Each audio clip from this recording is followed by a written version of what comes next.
Hey guys, how's it going? Kevin here with Kevin Fishes. We are working on the boat today. Last weekend, wife and I were out fishing on Lake Beshear. Just idling across the bay. We were picking up some jugs and getting ready to go try out a different spot. Big pow came out of the motor.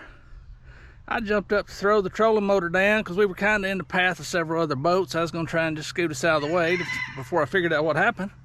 The wife says, the motor's smoking. We had a motor fire. We had a fuel pump that had come loose. I guess vibration had allowed some of the screws to come loose. Fuel was spraying out of the fuel pump onto the block of the motor, and I guess it was hot enough it was starting a fire. It was igniting. I threw the cover off the motor, and being so close to the water, rather than grabbing the fire extinguisher, my dummy self, I didn't even think about the fire extinguisher. I just reached down and started splashing water on it. Managed to get it out. It wasn't a raging fire, it was just a small fire. But I'm going to show you, I'd actually started working on this, putting it back together, before I thought, well, I might show you all some of this so you can see what it looked like.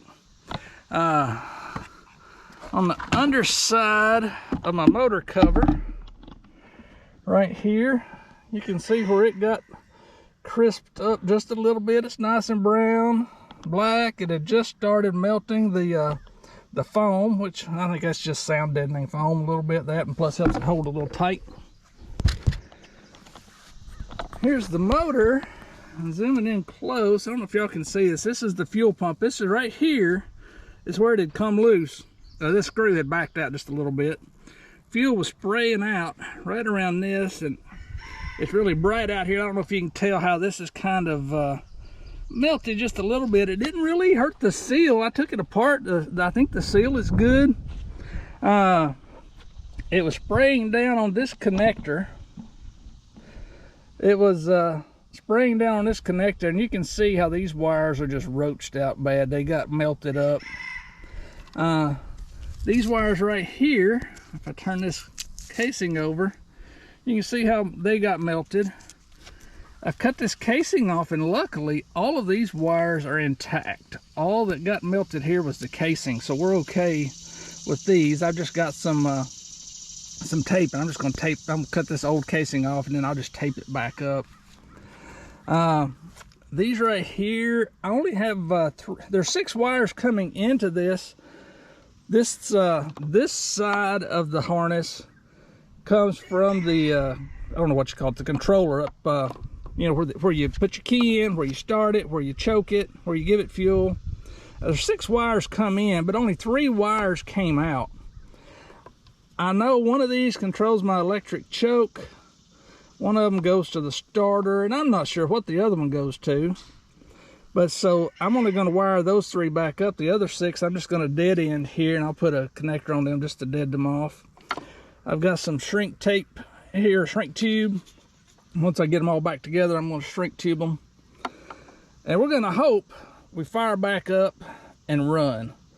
After I got the fire put out last week, I was able to tighten the fuel pump back down, get flow without any leaks, and we were able to get back to the ramp. It was about a 2-mile ride, I'm guessing, and she didn't run real good. Now, some of these wires were exposed, and I'm hoping that during the vibration, maybe some of these wires were touching together and causing maybe the choke to engage and disengage, and that was part of the reason it wasn't running real good. We're going to put these wires back together, and we're going to cross our fingers and hope that that fixes our problem. So y'all hang around with us, and let's see if we can get this baby back together. We're back out here. We've got her put together. I got part of it taped up, part of it butt jointed and heat shrinked, and then I'm going to tape it up again here. We're going to let you see what she looks like. All right, guys, here we have it. I got this top one all wrapped back up good and tight. She's looking good. These down here, we got the butt jointed, heat shrunk back together. This one's dead ended. These 3 lines don't go to anything, so I just heat shrunk them and dead ended them there. And I'm going to tape them all up good. This one here, I had 2 lines running together on that one. I'm sorry, my camera, I can't keep it centered. And one of them came loose. I didn't do a good job clipping it, so that heat shrink's just a little large for that one. So I'm gonna have to tape it up real good. Let me get them taped up and put back together. Here she is, all wrapped back up nice and tight. I wrapped this one individually and then these other three individually. Then put them back together, just to keep them from flopping loose. They're gonna tuck down in here nicely. We're gonna put the cover back on, and we're gonna head to the lake in the morning and see if she's gonna run. The video started yesterday.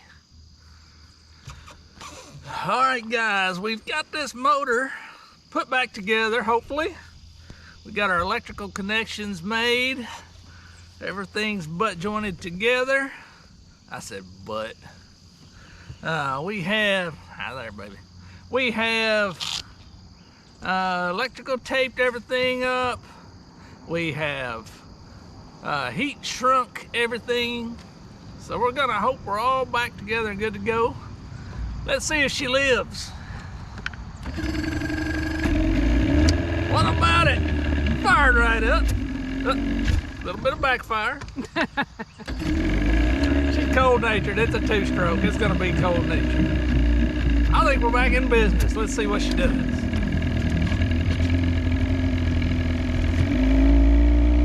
We're running.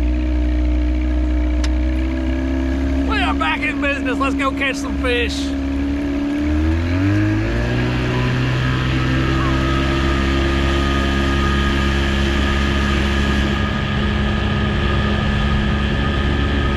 Appreciate y'all hanging out with me while I worked on this thing. I worked on it over a couple of days after I didn't have everything I needed, had to go to the parts store, so we got her put back together.